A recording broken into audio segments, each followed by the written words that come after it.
Graham. I am so honored and so excited that we are here in your space and that you are one of the first guests I'm having on my podcast.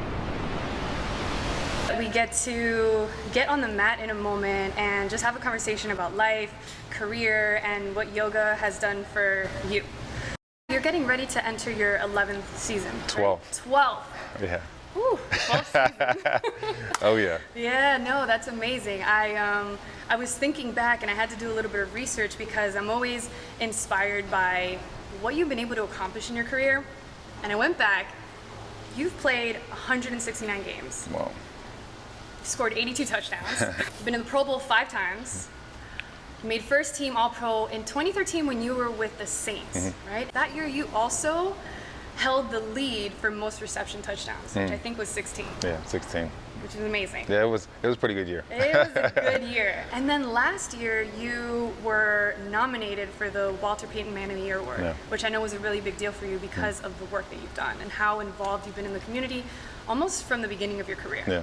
Not to mention, on top of all of that, you're in this really exclusive elite class of athletes who have been able to move from the world of college basketball and transition almost fearlessly into NFL football as a tight end.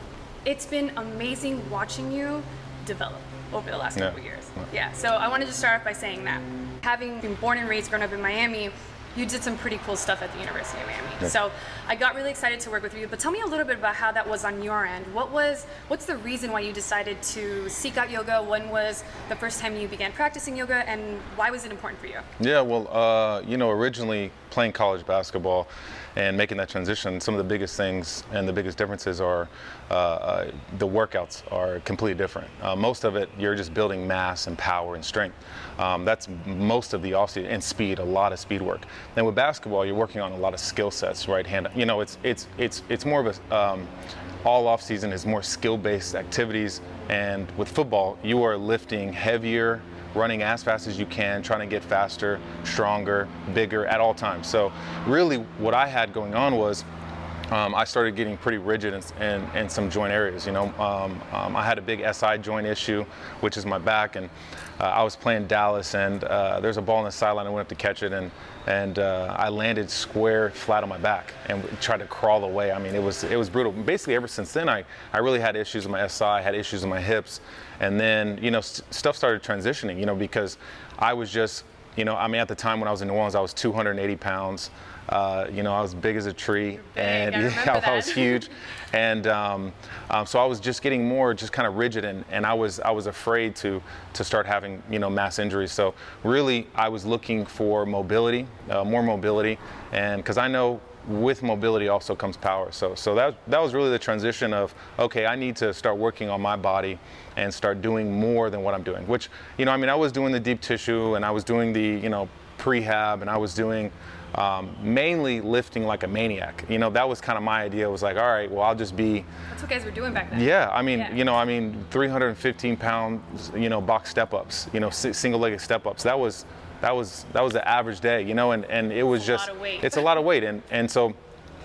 Power cleans. I still do these things. You have to. In my opinion, you can't play football and not produce power through your hips. So you have to be able to do that. And while you're in that transition, you also need that mobility, flexibility, or you're going to start, yanking muscles off the bone. Yeah. I remember those were one of the areas we worked on a lot at the beginning. It was your back and just hips, like hip flexors all day trying to open. Yeah. Especially, me being a long lever guy.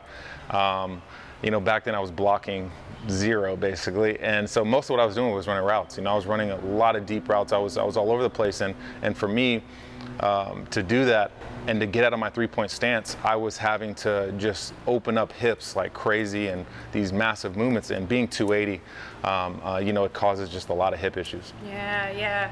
I remember being surprised too at how mobile you were, even with the condition you were coming in and some of the issues that we worked on. You were just really mobile. Seeing that mobility, that fluidity, that agility transfer from the field onto the yoga mat, for me as a teacher and as a coach, was awesome to see. It was a lot of fun. Well, the mobility aspect and really working on yoga has helped me throughout my career, but really even throughout a lot of the injuries I've had. I've been lucky enough and blessed enough. I'm going on 12 years and I've only missed 6 games. And, I missed 6 games because I couldn't walk anymore. But, and then on the backside of that, after blowing my knee out and trying to get back to the field 9 months later when it was told I might not ever play again, a lot of that transition to get back was mobility and, flexibility, especially when you have such a tragic knee surgery that I had. Ooh, that injury was rough. I remember that was a patella tendon, right? Yeah. Complete rupture, yeah. I remember working with you that summer, and it was so painful, but you were so determined.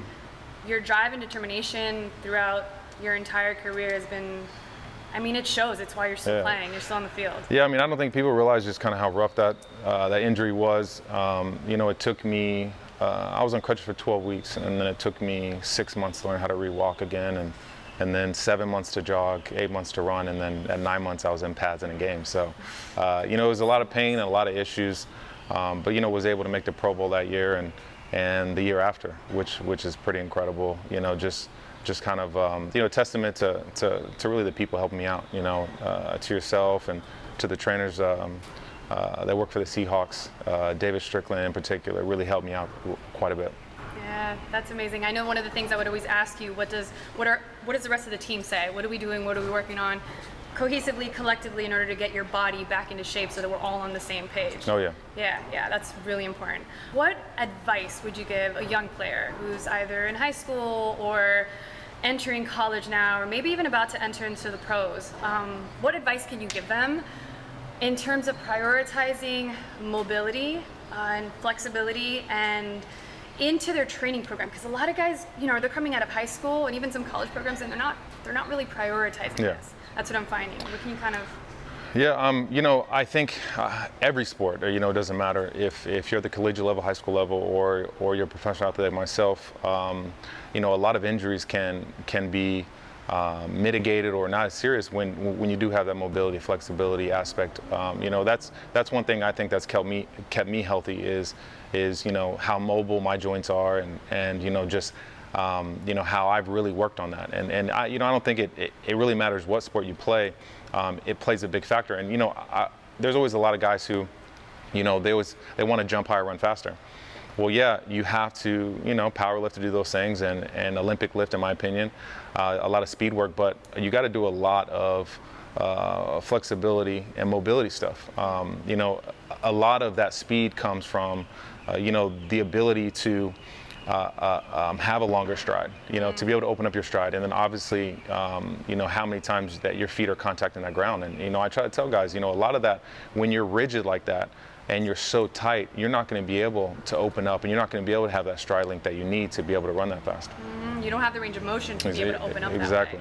Yeah, you can't train at that range of motion and strengthen and strength power if you can't even get there. Yeah. You have to do both. You can't make a peanut butter and jelly sandwich without any jelly. You got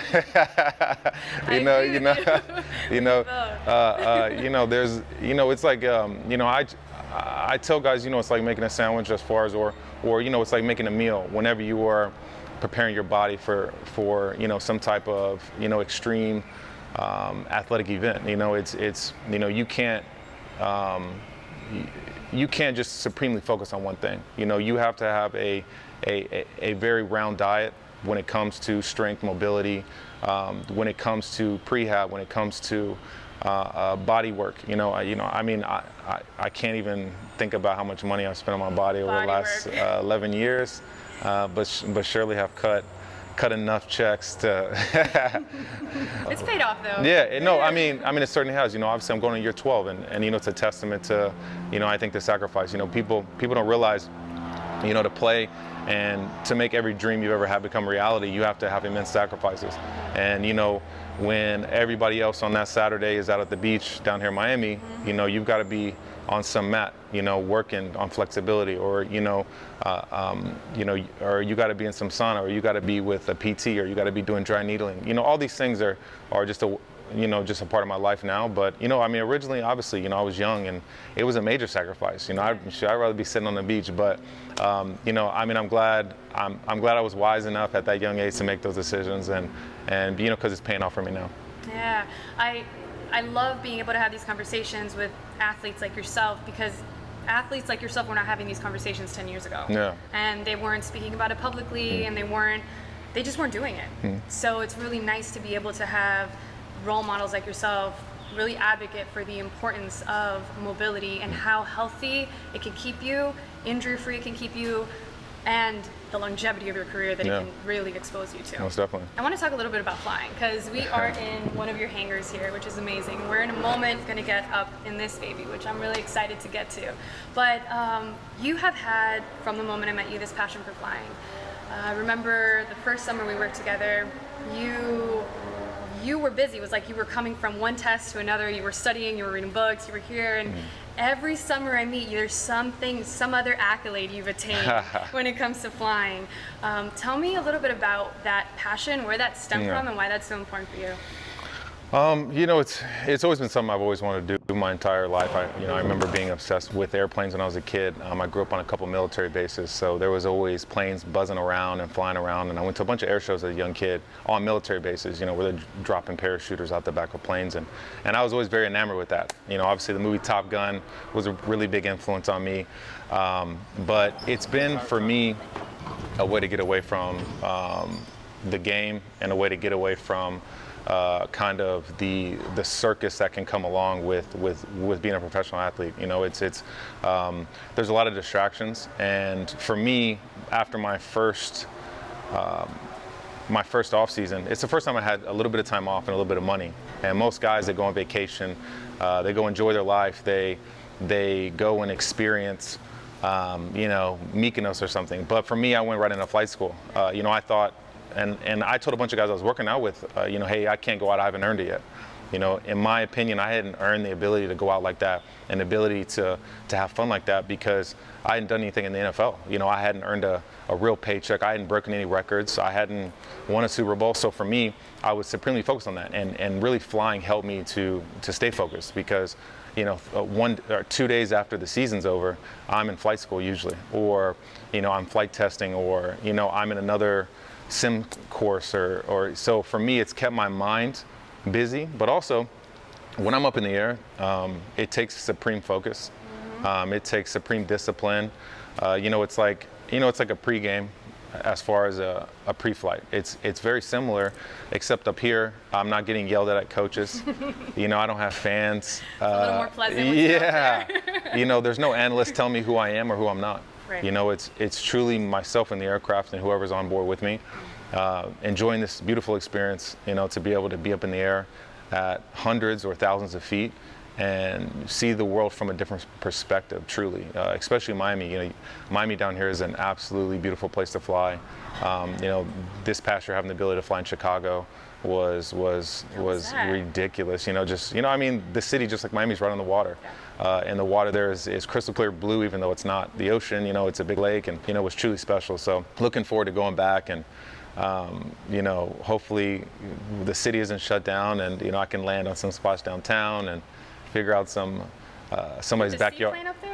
Yeah. The seaplane's up there, which I had in Seattle. I used to fly into work when I played for the Seahawks. But I still got her. She's a beast, and so, you know, this has been a part of my life. Football and flying, they've gone together. You know, as long as I've been playing football, I've been flying, and I've been a pilot. And so, you know, now I have, you know, 9 or 10 licenses now, and, you know, commercial helicopter and multi and single and seaplane, and, you know, it's just. It's cool because, like football, you're always learning something new, and, you know, you're always challenging yourself and your knowledge and what you know. I flew this for my first charity event. So my foundation is the Jimmy Grant Foundation, and we give reconnection rides to veterans. So veterans of any war, but especially Vietnam. This helicopter actually fought in Vietnam for the 170th, which was a helicopter operation that was heavily involved with the 5th Special Forces, which is a SOCOM operation in Vietnam. And then we take up Young Eagles, EAA Young Eagles.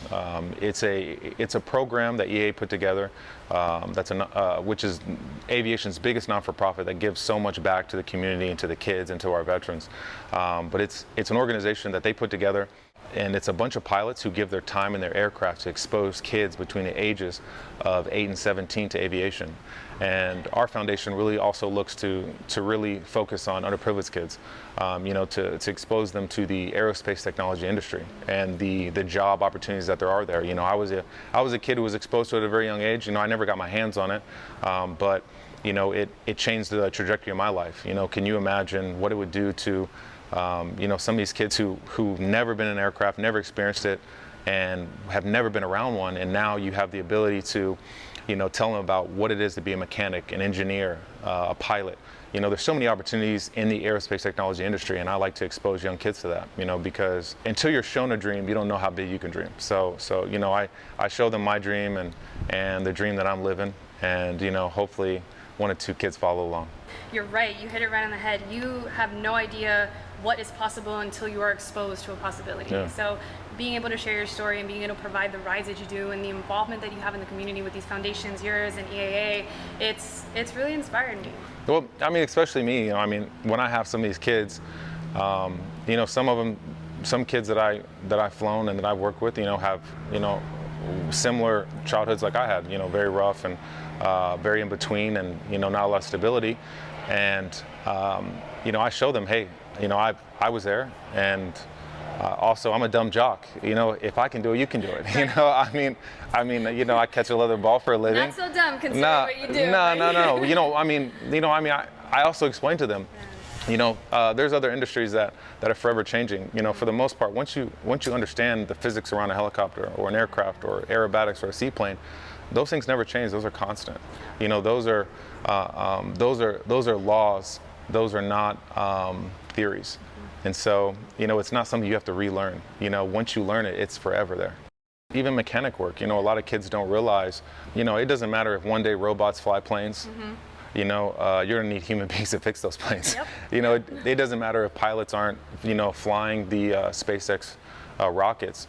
Surely there's mechanics building, working, and engineers feverishly continually making that better. So that'll be forever. I really, really want to just take a moment and say thank you for doing this. I appreciate you. No worries at all. No worries at all. We've known each other for quite a while now, and you've been a big help to my career. So anytime you need anything, you know that.